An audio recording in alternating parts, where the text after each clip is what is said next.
Okay, good morning. Good morning. And how are you today? Thank you. Excellent. So I'm Stacey and you're Carrie? Yep. So it's really nice to meet you today. Have you ever had an iridology exam done before? No. So the first time.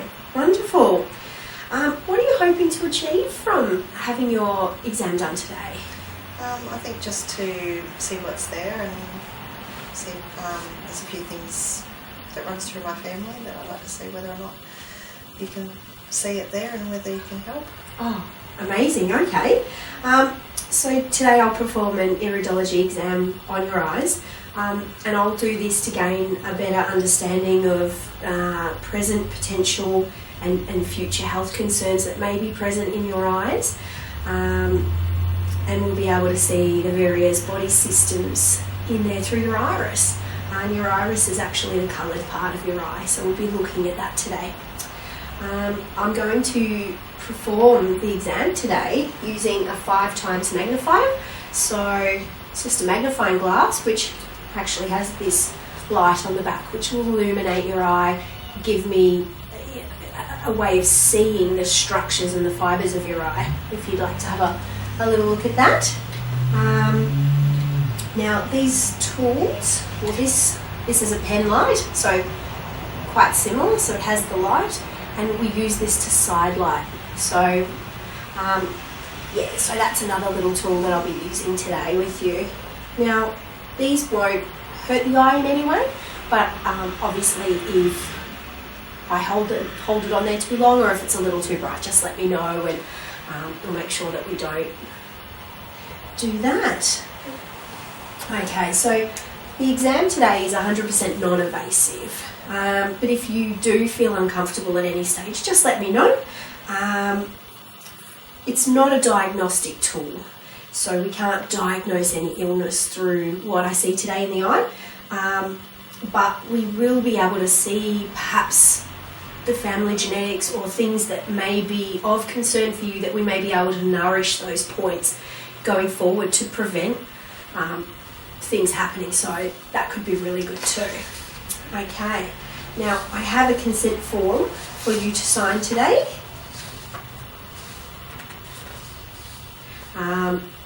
So that'll just give me permission to do the exam. So are you happy to sign that form? Yes. Yep, wonderful. I'm now going to ask you some questions about your family history and your health and your diet. I'll start by asking, what brings you here today? Well, I've had lots of thyroid issues in my family. I've had Graves' disease before. Oh, okay, yes. And my thyroid's now bordering on going underactive. So hypo. Okay.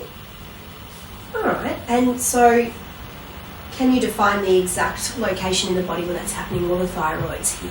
Yeah. In the throat, so excellent. Okay. Do you find that there's anything that may bring it on and give you these symptoms? It's not something that you feel? No. Okay. Is there anything that you find that makes it better? So it's a bit silent. Yeah. Yeah, okay. Is there any pain involved? No. Okay. Is there anything else you can tell me about that issue? No, that's okay. Okay. Now, what's your energy like? Say from 1 to 10, 10 being you feel quite energetic, 1 being that you feel quite tired and slow. Maybe a 4. Maybe a 4. Okay, so sort of feel like you're running at a little bit under half pace, really. What's the best time of the day for you? First thing in the morning. First thing in the morning. Okay. I'm actually the same. What do you feel is the worst time?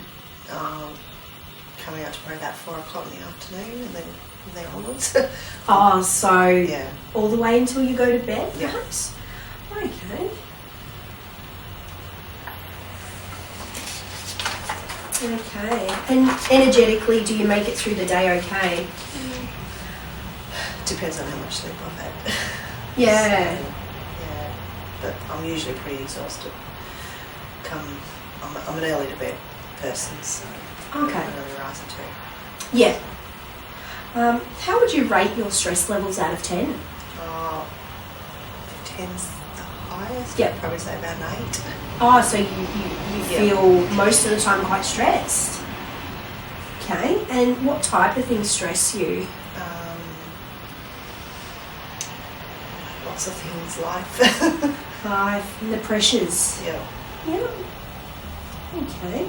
And how does the stress manifest for you? What do you feel when you feel stressed? I can get very tired. Yeah.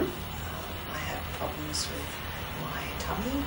Oh, okay. So you start to feel unwell? Yeah, but I can have bouts of diarrhea all of Okay. a sudden. Oh, yeah. How do you manage that when that happens? Yeah. You just have to make sure that you're probably in a safe environment, Yes. I would say. Yeah, okay. Okay, so we talked a little bit about sleep earlier, but how well do you feel that you sleep, say from 1 to 10, 10 being that you sleep very well and wake feeling refreshed? I don't know, maybe a 7. 7? Okay. And what time do you go to bed and what time do you tend to get up? You mentioned going to bed early. Yeah, I'm usually in bed around 9:30, Okay. and then I'm usually awake anywhere between 5 and 6. Okay. Yeah. And do you feel refreshed when you wake in the morning? Depends. Not always. Not Depends always. what time I wake up. Okay. Do you feel like you dream while you sleep? Yes. You do. Do you feel like they are pleasant or maybe disturbing? Both. Yeah. Okay. Do you have any history of nightmares or maybe tremors? No. I'm sorry, terrors? No. No. Okay. Okay, so moving on to toiletry habits now. How often do you use your bowels, perhaps in a day or in a week? Well, it can sometimes be a couple of times a day. Yeah, okay. And do you find that your stools are easy to pass? Yes. Yes. Okay. And judging by what you said, stool consistency, formed pallets, or perhaps on the looser side? On the looser side, absolutely. Do you have or know of any suspected food allergies or perhaps intolerances? No, I thought I was lactose intolerant, but apparently tests have come back to say I'm not. Okay, perhaps brought on by stress? Yes, that's what the doctor thinks. Oh, right, okay. Okay. Any history of bloating, wind, nausea? Yes. Yeah, so bloating. Any reflux, burping or vomiting? Not a lot, no. No. Okay. Okay, do you have a good appetite? Yes. Yes. So you do feel hungry? Yes. Excellent. And what type of foods do you feel like you crave? Sweet. So you like sweet foods? Yeah. Okay, yeah. Is there any foods that you avoid? So perhaps back in the day avoided foods with lactose, Yes, but I used to avoid anything dairy. but now you do consume that? Yes. Okay. Alright, can you tell me what you would normally have for breakfast? Coffee. Coffee. Do you normally eat food with breakfast at all, or you just... Okay. And what would a typical lunch be for you? Depends. Okay. Leftover dinner. Leftover dinner? Yeah, absolutely. And dinner, do you have a family meal at the end of the day? We do. Yeah. As in, what do I have? Yeah, so perhaps usually- you'd have chicken or beef or maybe some fish or Well, it depends. Maybe we have a variety. variety. Yeah. Right. Sounds excellent. Okay, do you have good thirst? Do you feel thirsty throughout the day? Not generally. No. Do you know roughly how much you drink a day? How many coffees would you say, perhaps? It depends. Some days I'll have one, other days I might have 3. Yeah. Okay. And do you drink any water throughout the day? You carry a water bottle at all? Or? I do, but I don't probably drink as much as I should. Okay. Perhaps 1 bottle a day? Maybe, Yeah. And do you perspire much? Not generally. No? Okay.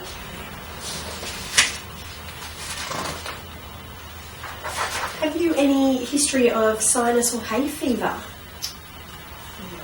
No. No? Okay then. Any history of lung or chest infections? Not recently. No? Okay. Any history of shortness of breath? I have in the past, but that was more when I had my Graves' disease. Oh, okay. But you don't find that's happening to you anymore? Not if I'm just going about everyday things. Honestly, if I'm exercising. Yes. Yeah, well, yeah, exercise is quite strenuous. Okay. Do you ever suffer from any throat or ear problems? No? Okay. How often would you get a cold or a flu type virus? Maybe once a year. Once a week. Okay. Yeah, that sounds quite similar, I would think, to most people. I definitely get it about once a year myself. And how do you feel that you recover after you get that? Generally, I recover pretty well. Yeah. The last one I didn't. It took me a long time. Okay.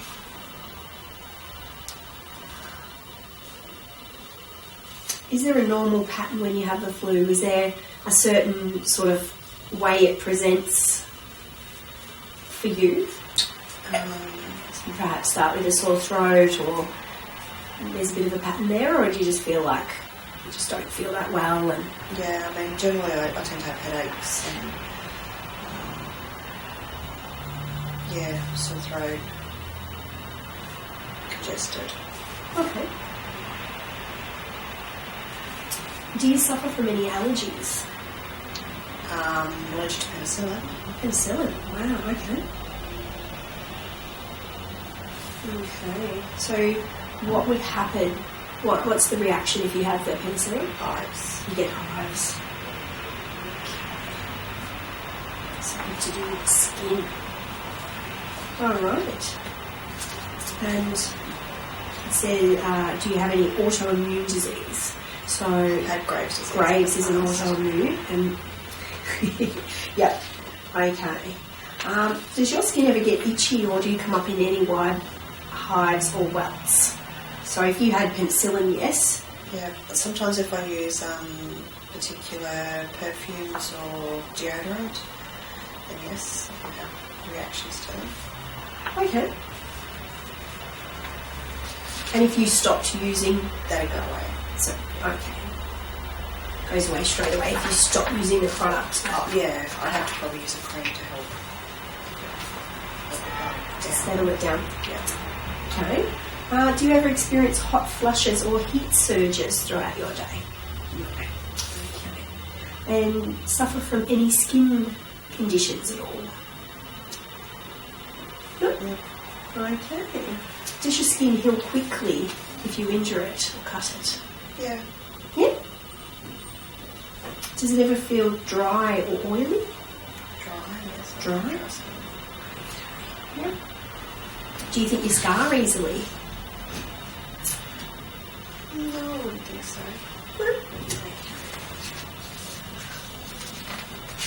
Sorry, these are so amazing at giving me such a great insight into you. So this is great. So how old were you when you first started menstruating? 12, Yeah. Okay. And when was your last menstrual period? I've had a hysterectomy. Okay. So when was that operation? End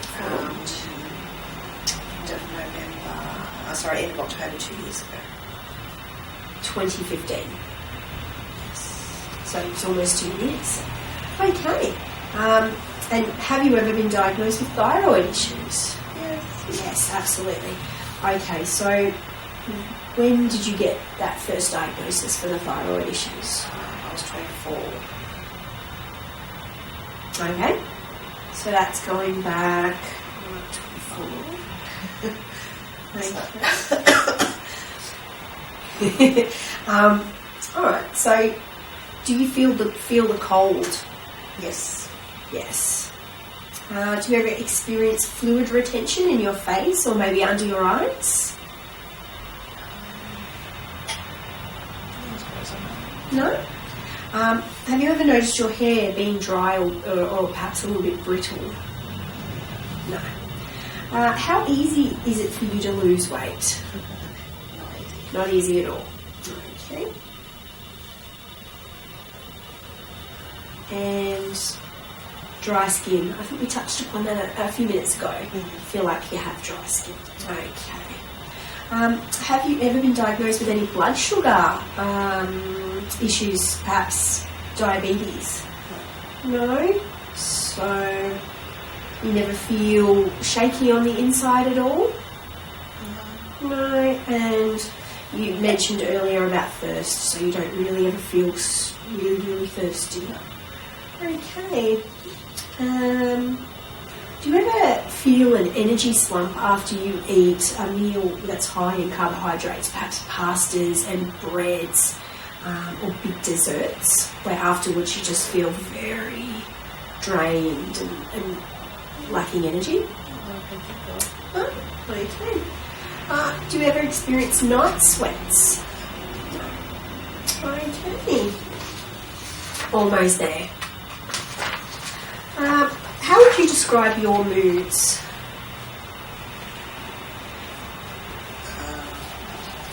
I like to swim. Okay, so my next question was, do you feel like you suffer from mood swings? Yes. Okay. Do you feel like you have like maybe 1 or 2 moods a day, or do you feel like you can swing through quite a few? Depends on the day. Some Okay. days, I'm all over the place, and other days I'm pretty neutral. Okay. And how well do you feel like you manage life's challenges? It's a tricky question. It is a tricky question. Yeah. It depends on the challenge, I guess. Yeah. Some things you can cope with better than others. So, I'd say pretty average, I guess. Really. Okay. Yeah, I don't know what to say to that question. Yeah, no, that's fine, that's fine. Do you ever feel anxious? Yes. Okay. And how does that present for you? Does that happen much? It does. Okay. It's hard to explain how it presents. Yeah. Is there anything that you feel makes it better? Getting away from whatever the situation was. Yeah, okay. And what makes it worse? Staying in the situation. Staying in that situation and feeling uncomfortable. Okay. Alright. Do you suffer from palpitations? No. No? Okay. Do you ever feel flat or depressed? Yes. Yes? Okay. Is there anything that perhaps would bring that on for you, that feeling?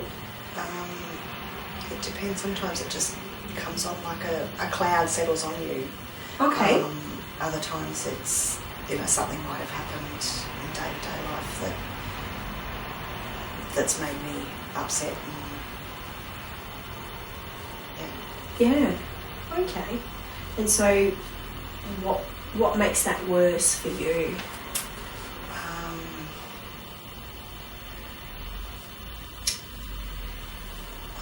Not being able to find a way of getting away from whatever it is and being able to cope with. Okay. would you like me to look into finding some support to help you cope with this? No? Okay. That is something that I can help you with if you decide that you would like that. Is there anything that you could share about your family history that perhaps we haven't talked about today?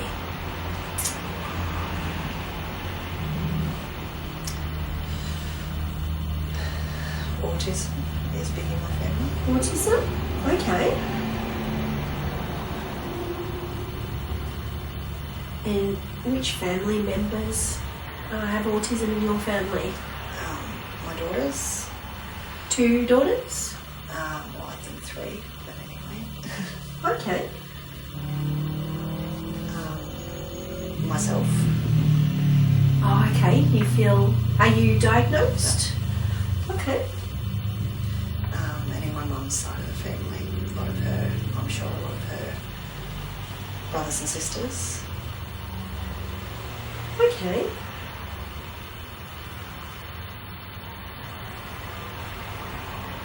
Alright, and are you currently taking any medication at the moment? No medication? Alright, so that's the end of getting that history there.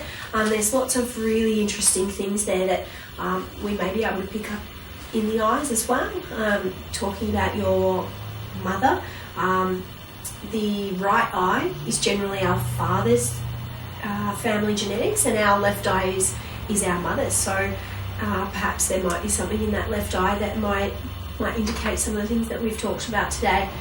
Okay, so I'm going to now perform the exam. I'm going to use the tools that I showed you earlier, and it is okay to move a little bit closer. Okay. So I'm going to start with your right eye. Just move a little bit closer. I think first of all I'll use the pen light and we'll track the pupil and see how far, if it's a slow reacting pupil or a fast reacting pupil, and how it dilates to the light. So I won't need that one. Okay, right eye is this one. Alright, so we'll start here. Okay, and we'll do the same over here.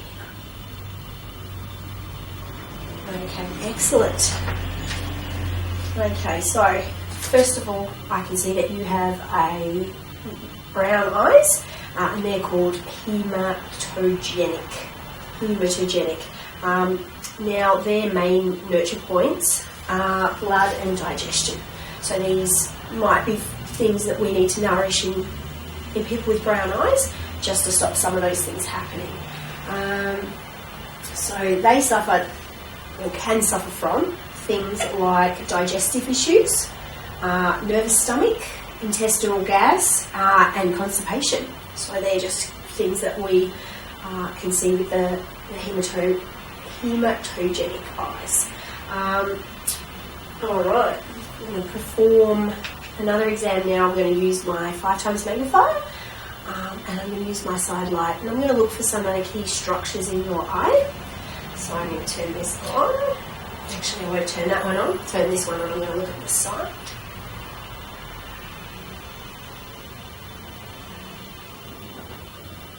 Okay, and then we'll just switch around. Wow, beautiful eyes. So I can see that you have large pupils, and they're quite slow to react, and that's fine. Large pupils are actually called miosis, and slow to react could mean that you're feeling a little bit tired or fatigued on this particular day. Did you sleep well last night?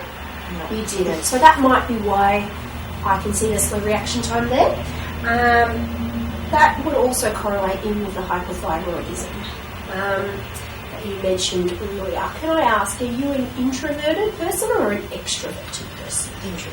Introverted, okay. So that once again ties into hypothyroidism as well, actually. Okay, so earlier you mentioned weight, and you find it hard to lose weight. That's also another key thing of hypothyroidism, is that people struggle to be able to lose weight with the condition. You mentioned earlier stress with the bowels and going a lot. Do you ever feel that you get constipation as well? No, very rarely. No, so you find that it all moves through probably too quickly. Okay. All right. I'm going to have another look now. I'm just going to use this one. So I'm going to be looking at your collarette, which is the central part of around our pupil, and I'll start with your right eye.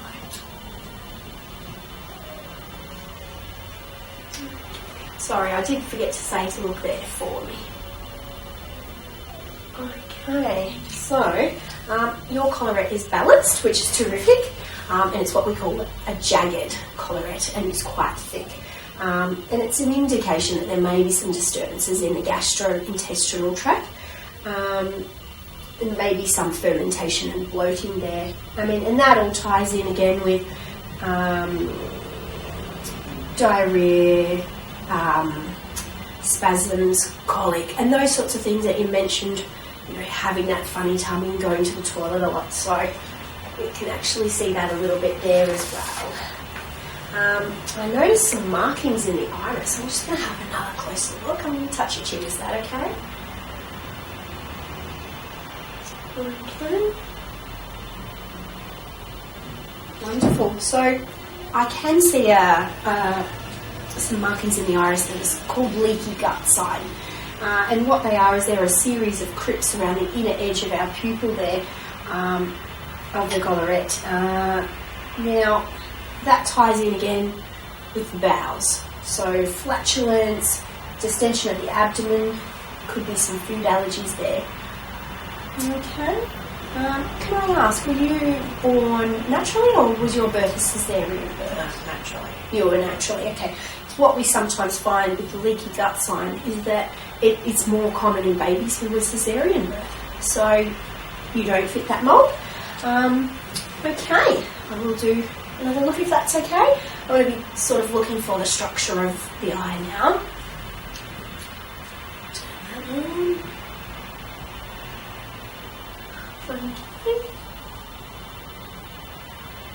Amazing. Okay, so I can see that your structural type is called anxiety tectonic. I'm getting a bit tongue twisted. And I can see contraction furrows in your eyes, which are like little circles that go around the eye. They can indicate that there's some tension in our nervous system there. I do see a radial furrow in your eyes, which is just kind of like a line that goes through there, and it passes through two of your zones. We call that a long radial solaris major, which is a really big word, but it goes through your head and your vitality zone there. So do you ever feel like your brain can be in a bit of a fog, or you feel like your memory's a bit impaired? Yes. Oh, you do? Okay, so that side might actually show us that you feel that way sometimes too. Mm-hmm. Yeah, okay. So the people with this structural type tend to suffer from anxiety.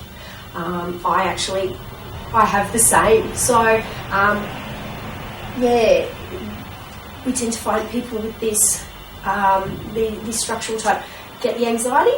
They can suffer from headaches as well, and I think you mentioned that you do get headaches sometimes. Sometimes muscle tension. I'm not sure if we covered that, but sometimes you may. Yeah, yep. So that's something that does happen too.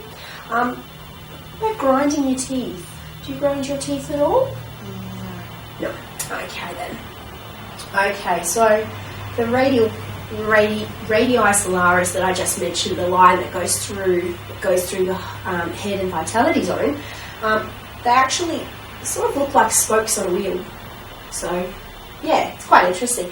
And there's two types, and there's minor and major. And what I can see in yours is that it's major because it goes through two zones in our eye. So it suggests autonomic nervous system, and it can be associated with irritable bowel. And some of the things that you describe do sound like irritable bowel. and could be well into that tract. So perhaps when we look at diet for you, this is something that we can address, that this might help. Okay. Now, the other thing I noticed in the eye was called a scurf ring. Now, a scurf ring is on the outermost part of our iris, and it's actually a different coloured band around that I can see. They're visible. I can see it with the naked eye, so I can actually see it sitting here. It's absolutely beautiful to look at. This can represent skin and skin problems. So we talked earlier a little bit about having dry skin, and that scurf ring may indicate that you do have that issues with the skin. And so that might be something that you're missing a little bit of zinc and silica from the diet in, and that's how it's manifested in the skin. Okay, so I guess in terms of that exam, how do you feel that went? The things I've told you, I hope I haven't overwhelmed you with too much information. No, I mean, it sounds lovely. What's going on? So. Yeah, okay then. So with hypothyroidism, these patients tend to have a sluggish digestive system.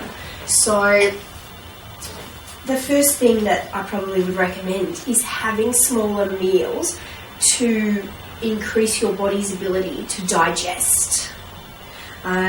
So perhaps we could be breaking down breakfast into 2 smaller meals again, lunch into 2 smaller meals again, dinner into 2 smaller meals.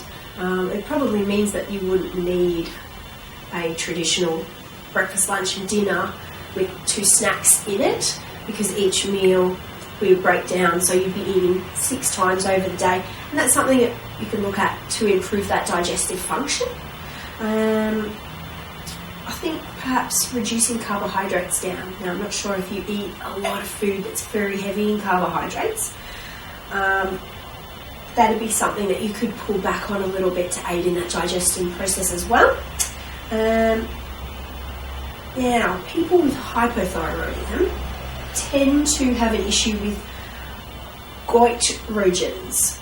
And now they are natural in the Brassica family. So the Brassica family are your cabbage, your broccoli, your radish, soybeans and peanuts. So they traditionally are things that probably wouldn't make you feel working at your best. The body just doesn't quite know how to break those down, people with hypothyroidism. So to include into your diet things like iodine, which we find in seafoods, iodized salt, vegetables like spinach and garlic, watercress, egg yolks, pineapple and some citrus fruits. That'd be good things to include into your diet. I think increasing your zinc intake. So increasing your zinc intake with some seafood, beef, oats, chicken, nuts, spinach and seeds might actually start to bring up those vitamins in the system. And we need a little bit more copper. So copper's in meat and yeast and eggs and whole grains. Although we did mention cutting out carbohydrates, so that's interesting. So in terms of supplements, we could start you on some supplements that would bring up your levels, and that would probably help with the hypothyroidism as well. And they are things like alpha lipoic acid, which is a potent antioxidant, so that's naturally in our system. B vitamins, as they're required for energy production. So hopefully if we can get some B vitamins in there, that will give your body more energy through the day to get you maybe from the 4 out of 10, hopefully up to maybe near an 8. Coenzyme Q10. Now this is great for the skin, which would be great for you, but because it plays a vital role in every cell in the body. So that could help the energy process, so we could get you started on something like that.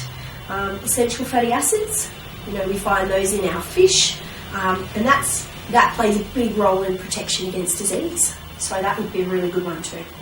Iodine, thyroid hormones use iodine. So it might be something that you're lacking a little bit in, and then the thyroid's having to work harder. And magnesium.